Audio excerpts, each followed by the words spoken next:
मेरा नाम विशाल है और इस समय मेरी उम्र 21 साल है। मैं यूपी के बनारस का रहने वाला हूँ। मैं बीए की पढ़ाई कर रहा हूँ। मेरे घर में मैं और मेरी सौतेली माँ रहती हैं। मेरी माँ एक टीचर है। पिताजी का एक कार एक्सीडेंट में 3 साल पहले स्वर्गवास हो गया था। तब से मेरी माँ बहुत अकेली रहने लगी थी। अब मैं आपको अपनी माँ के बारे में बताता हूँ। मेरी माँ दिखने में काफी सुंदर है। रंग बहुत गोरा है। ये बात लगभग 2 महीने पहले की है, जब मेरी माँ स्कूल से हमेशा टाइम पर आ जाती थी, लेकिन काफी दिनों से वो देर से आने लगी। एक और बात मैंने जो माँ के बर्ताव में नोट की थी वे ये कि वो अब काफी खुश रहने लगी थी।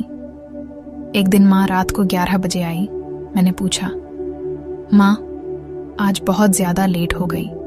उन्होंने कहा, बेटा आज थोड़ा जरूरी काम था, लेकिन उनके चाल ढाल देखकर अब पता नहीं क्यों अब मुझे माँ के ऊपर शक होने लगा था।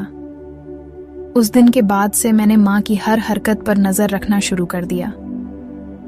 एक दिन मैं बाइक से माँ के स्कूल गया और बाहर छिपकर खड़ा होकर उसकी जासूसी कर रहा था। मैंने देखा कि एक गाड़ी जो कुछ देर पहले ही आकर रुकी थी, माँ उसमें बैठकर चली गई। फिर मैंने माँ का पीछा किया। कुछ दूर जाने के बाद वो कार एक बिल्डिंग के पास जाकर रुकी। उसमें से एक आदमी उतरा और माँ भी उतरी। वो दोनों साथ में कहीं जाने लगे। मैं छुप छुप कर उनके पीछे चलता रहा। वो लोग एक फ्लैट पर पहुंच गए। मैं अब उनके काफी करीब था और अंदर से आने वाली बातें भी मुझे सुनाई दे रही थीं। वो आदमी कह रहा था, यार उस दिन काफी आनंद आया। मेरी माँ बोली, लेकिन तेरे अकेले में वो बात नहीं रही। अब मुझे एक बलवान व्यक्ति चाहिए। तो वह आदमी बोला, मेरा एक दोस्त है, अगर तुम कहो तो उसे बुलाऊं। माँ बोली, ठीक है, कल बुला लेना। मेरा बेटा कल घर में नहीं रहेगा, उसका एग्जाम है। मैं, तुम और तेरा दोस्त ही होंगे और आ जाना। उसके बाद उस आदमी ने वो सब किया और माँ उसका साथ देती रही।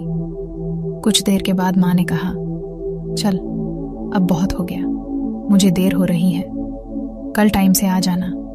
उसके बाद वो दोनों बाहर आने लगे और मैं साइड में छुप गया। उन्होंने फ्लैट को बंद किया और फिर दोनों वहां से निकल गए। मैं भी जल्दी से वहां से निकला और फिर घर आ गया। मुझे यकीन नहीं हो रहा था कि मैं जिस औरत के साथ रहता हूं वो ऐसी है। अब मुझे भी अपनी माँ के बारे में सोचकर उन्हें वो सब आनंद देना था। फिर अगले दिन मैंने सोच लिया कि आज एग्जाम देने ही नहीं जाऊंगा।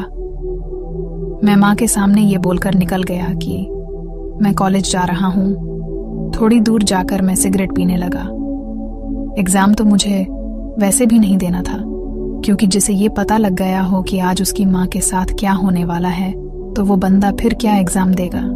वहीं पर टाइम पास करने के 1 घंटे बाद मैं घर की तरफ गया तो देखा कि वही गाड़ी मेरे घर के बाहर खड़ी थी। मैं समझ गया कि वही आदमी होगा। फिर मैंने सोचा कि घर के अंदर कैसे जाया जाए।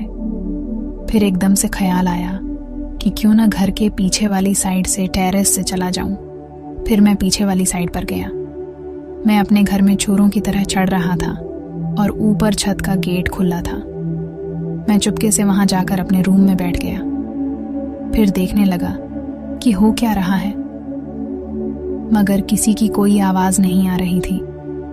फिर एकदम से मेरी माँ की आवाज आई, निखिल जी यहाँ आइए। मैंने देखा कि मेरी माँ सज संवर कर बहुत खूबसूरत लग रही थी। बहुत अधिक मेकअप किया हुआ था। वो आदमी बोला, यार जल्दी करो, मेरा दोस्त आ रहा होगा। मैंने सोचा इसका मतलब अभी दूसरा आदमी नहीं आया था।